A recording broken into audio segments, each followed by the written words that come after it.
Hijriyening 7-yili elib berilgan g'azotlar va avatilgan qo'shinlar. Zaturriqa g'azoti. Payg'ambar alayhissalom dushman 3 birlashma qantidan eng kuchlik va eng jahil, ya'ni Quraysh mushriklari va Xaybarni boz qilgan Yahudi makkarlari qatorliq qanotdan 2 cho'ng qanotni tal to'kis sundirib tashlagandan keyin 3-chi so'l qanot dushmanga, ya'ni Najdi tuzlanglikida chepib yurib fursat topsila qaroqchilik, bulangchilik, o'g'irlik jinoyatlari bilan shug'ullanayotgan qora qo'saq badaviylarning adibini berishga otlandi.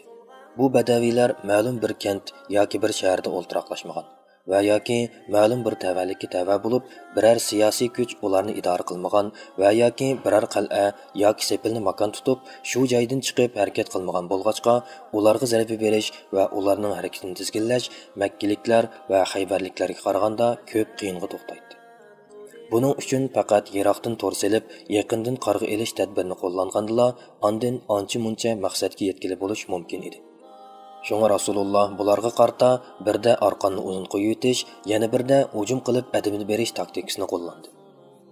Xo'sh, kuch ko'rsatib hayva qilib qo'yish uchunmi yoki ashu qaroqchilarning Madinaga hujum qilish uchun to'plashayotganlik xabari anglanganligi uchunmi, har holda Rasulullah bu qitim ularga qarta bir harbiy harakat qo'zg'adi. Bu harakat tarixda Zadurriqa g'azoti deb ataldi. Tarixchilarning ko'p qismi bu g'azot Hijriyening 4-yili elib berilgan deyishadi.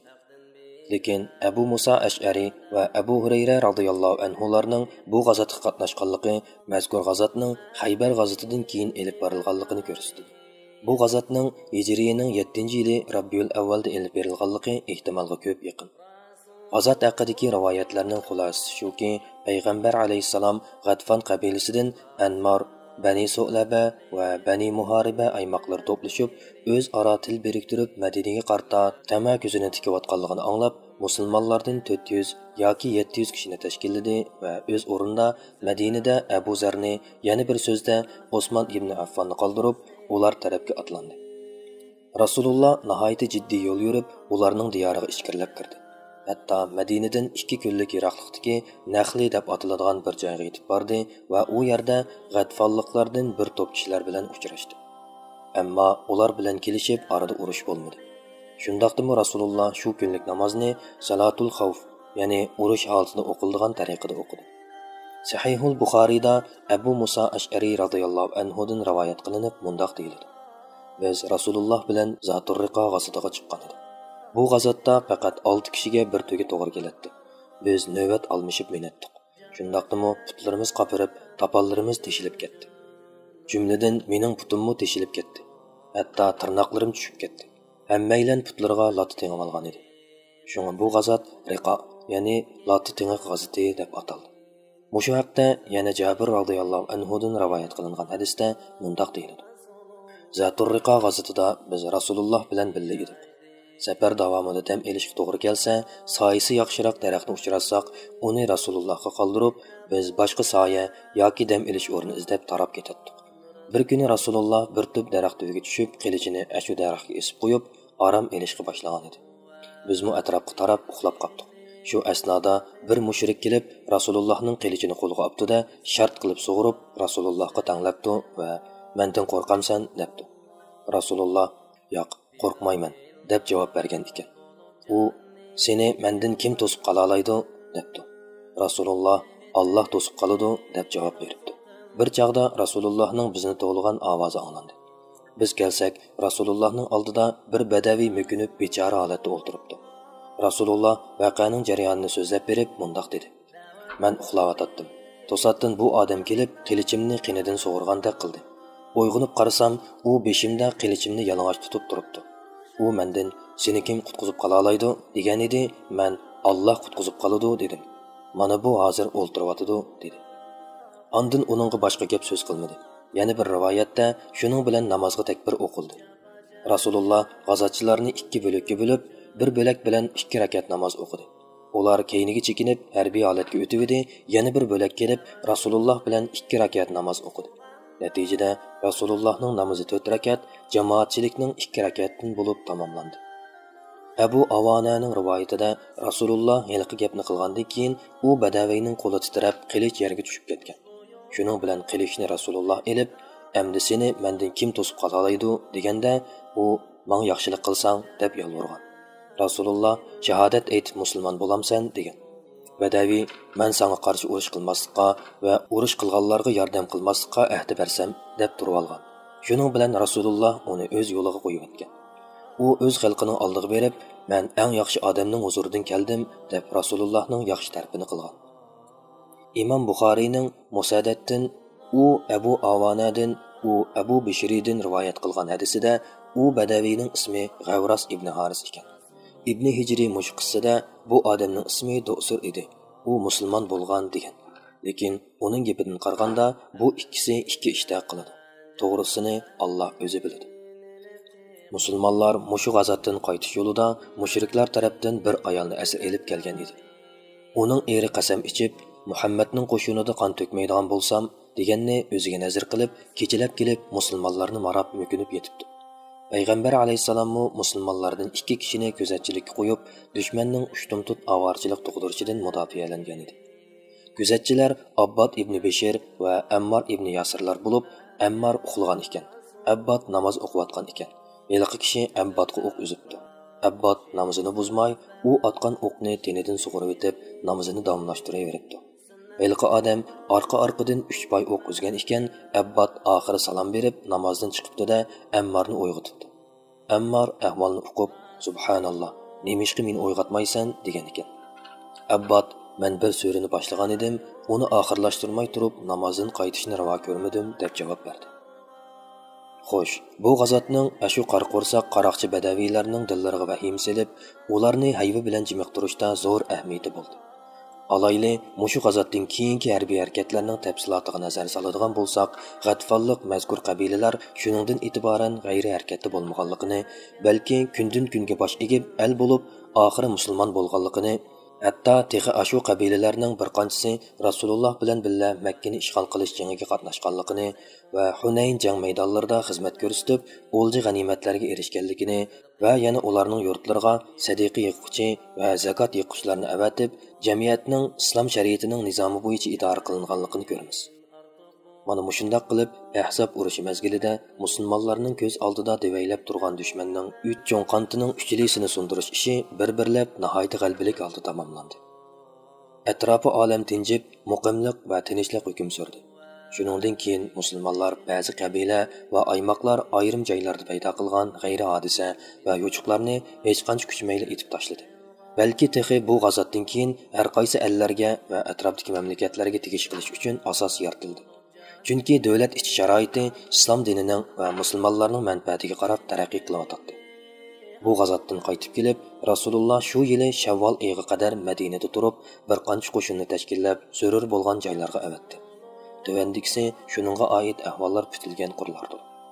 Birinchi G'olib ibn Abdullah Laysi qo'shini. Hijrining 7-yili Safar oyida Qadid degan joydagi Bani Mulavvaha qabilasiga hujum qilishga avatildi. Bani Mulavvah xalqi Bashir ibn Suvaydning hamrohlarini o'ltirib o'tgan edi. Shunga bu qo'shin ularning intiqomini olishga avatildi. Qo'shin Qadidga yetib berib, dushmanga kechilab hujum qo'zg'ab, qarshilik ko'rsatganlarni o'ltirib, nurg'un chorva, qo'y kalalarni o'lja elib haydab kelgan edi. Ularning keynidan zo'r bir turkum qo'shin qo'g'lab kelib, musulmonlarga yaqinlab qolganda, to'satdan qattiq yomg'ir yog'ib ketib, ikki taraf o'ttirsini cho'ng kelkun ayirib o'tdi-da, natijada musulmonlar muvaffaqiyatli chekinib oldi. Ikkinchi, Hasmi qo'shini. Hijrining 7-yili Jumadiyus Sani oyida avatildi.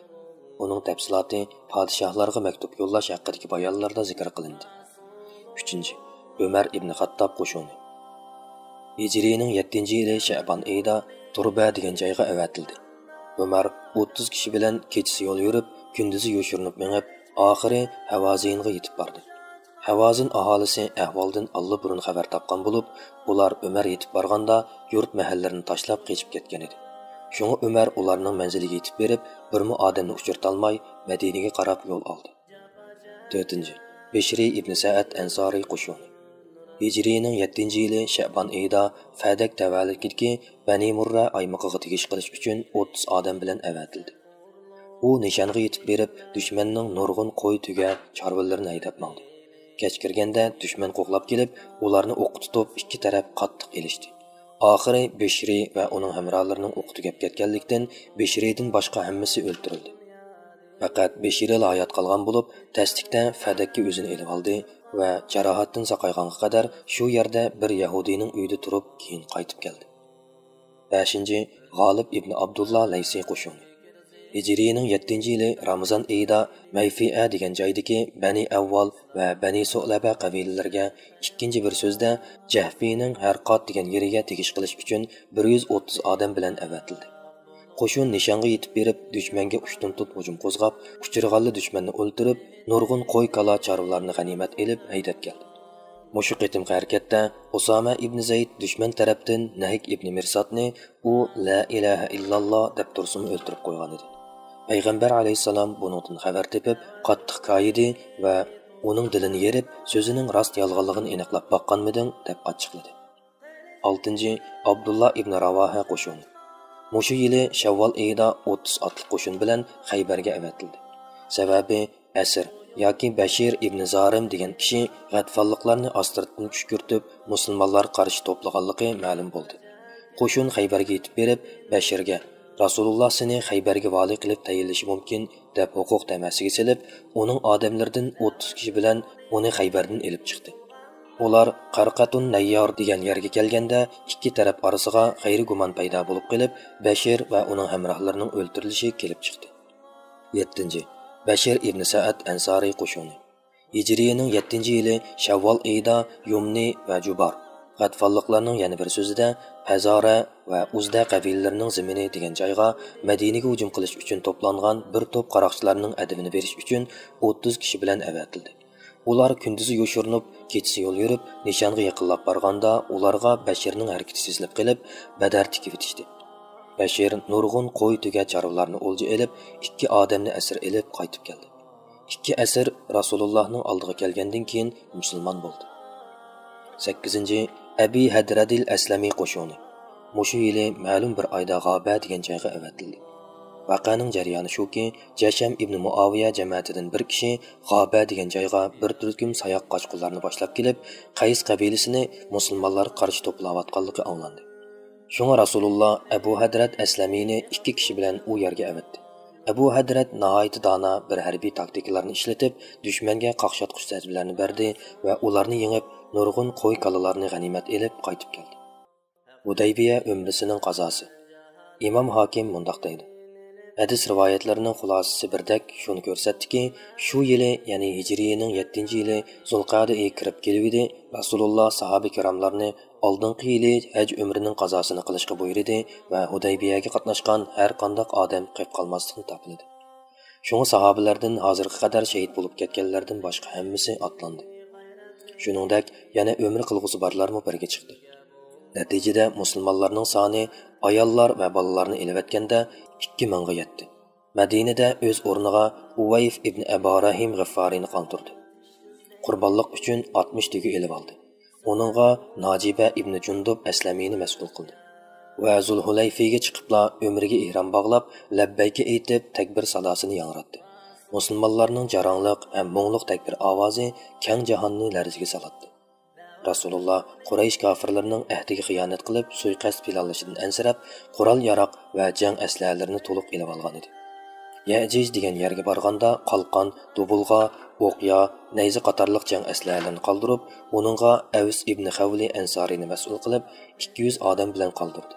Makkaga odatda musofirlar birga elib mengishga bo'ladigan qilishni g'ilab bilan va pichoq xanjarlarni qopchuqlar bilan birga elib kirdi. Rasululloh Makkaga kirganda Qasva degan tugisiga minib mang'an edi. Musulmonlar qilishlarini esib, Rasulullohning atrofini him yaqin o'rab, yangroq ovozda takbir aytib mang'atdi. Mushriklar musulmonlarning harakatini kuzatish uchun Makkaning shimolidagi Qayiqiyan tog'iga chiqib qarab turishdi. Ular o'zaro bugun Yasrab, ya'ni Madinaning tuvan havosida teni ojizlab zaiflashib ketgan odamlarning tavob ahvolini ko'ramiz deyishgan edi. Shunga Rasululloh sahobalarni oldingi 3 qitimda tez yugurib mengishga, 2 rukni o'ttirisida o'z mahallasida mengishga buyurdi. Rasulullohning sahobalarni tavobning hammasini tez yugurib ado qilishga buyurmasligi umumning ahvolini nazarda tutganligi edi. Payg'ambar alayhisalom bu orqali mushriklarga o'zining kuch-quvvat, jasoratini ko'rsatib qo'ymoqchi bo'ldi. Shuningdek yana istibo qilishga, ya'ni o'ng mo'risini ochiq qo'yib, ridoning ikki tarafini so'l mo'risidan chiqarib tashlab mengishga buyurdi. Bu an'anaviy yo'sinda haj tavob qilganlikni bildiradi. Rasululloh Makkaga Hajun degan joyning udildagi davondan hayvat bilan kirib keldi. Bu chaqda mushriklar yo'lning ikki qasniqida qator tizilib turib haj qo'shinini kuzatdi. Qo'shin to'xtamay talbiya aytib mangdi. Oxiri Rasululloh qo'lidagi osi bilan Baytullohning ruknini bo'sa qildi va tavob qildi. Musulmonlarmi tavob qildi. Abdullah ibn Ravoha Rasulullohning oldida qilichini shimoylab mengib, tövendagi misralarni o'qiydi. Kuffarning kuchuklari yo'l bo'shat, yo'lni bo'shat. Yo'l bo'shat Rasululloh dini aylar dilni shod. Qildi nozil Tangri Rahman Qur'on Karim nomida, o'rnitar u dilg'a mash'al, o'qilsa har vaqt patma-pat. Ey Xudo Tangrim, mening so'zimga komildir iymon. Bu hidoyat unda topdim yaxshilikni qatma-qat. Dal uzarmiz boshiga haq kalam inkoriga, ushbu yo'lda eng sharaflik haq kurash hayot mamat. Ayrilar qaqbash cho'qa iskelet ashkolidan, do'stini tashlar qayosh qayg'u ichida bo'lib yot. Anas radhiyallohu anhuning hadisida mundaq deyilgan. Bu chaqda Umar, ey Ibn Ravoha, Rasulullohning oldida yana bir so'zda Allohning harimida mushundaq she'r qo'shoqlarni o'qimsan degan edi. Rasululloh uni o'qig'ili qo'y. Ey Umar, bu ularga nisbatan o'q otgandan yomondir dedi. Rasululloh musulmonlar bilan oldingi 3 tavobni yugurib qilgan edi. Mushriklar buni ko'rib, mana tepkisili judutvatdi degan kishilar xeli kishilardan jasoratli turmamdi deyishdi. Rasululloh tavobdan farigʼ bo'lgandan keyin Safa Marva o'rtasida sa'i, ya'ni yugurdi. Sa'idan keyin hadiya, ya'ni qurbonlikni Marva yanida to'xtatib, bu manhar, ya'ni qurbonlik qiladigan o'rindir va Makka yo'llarining hammasi manhardir dedi. Marva yanida qurbonlik bo'g'izladi va beshini tushirdi. Musulmonlarmi shunday qilishdi. Ondan bir bo'lik kishilarni Hilqi Ya'juj degan joydagi qurol-yaroqlarni saqlashga avatdi. U yerdagilar Makkaga kelib umra qilib oldi. Rasululloh Makkada 3 kun turdi. 4-kuni atiganda mushriklar Ali ibn Abu Talibning qishig'iga kelib, bu odamga aytqin, chiqib ketsin, vaqt to'shdi deyishdi. Shuning bilan Rasululloh Makkadan chiqib ketib, Sarif degan joyga chiqib, shu yerda turdi. U Makkadan chiqib ketmoqchi bo'ldi, Hamzaning qizi ularga agishib, "Tag'a" deb to'lig'ili turdi. Shuning bilan uni Ali qo'liga olgan edi, uni talishib Ja'far, Zayd va Ali janjallashib qoldi. Shunga Rasululloh uni Ja'farga buyurib berdi. Chunki uning hammasi, ya'ni onasining hamshirasi Ja'farning amrida edi. Mush qitimqi umrida Rasululloh Harisil Amirning qizi Maymunaga uylandi. Rasululloh Makkaga kirishning oldida Ja'far ibn Abu Talibni Maymunaning qishig'iga avatib, uningga xaridorlik qilgan edi. Maymuna o'zining igidorligini Abbosga topshirdi. Chunki uning hamshirasi Abbosning ayoli edi. Shuning bilan Abbos uni Rasulullohga yotliq qildi. Rasululloh Makkadan chiqib ketmoqchi bo'lganda Abi Rafi'ni qoldirib Maymunani keynidan elib chiqishga buyurdi va uning bilan Sarif degan joyda bir takkiga bosh qo'ydi. Bu umra qazo umrisi deb ataldi. Yana ba'zilar bu umrini kelishim umrisi deb atadi. Chunki bu oldingi yili Hudaybiyada tuzilgan kelishim ahdnomasiga asosan elib berilgan umra haj edi. Yana bu umra sulhi umrisi va qisas umrisi degan nomlar bilan ataladi. Yana mushu yili avatilgan qo'shinlar.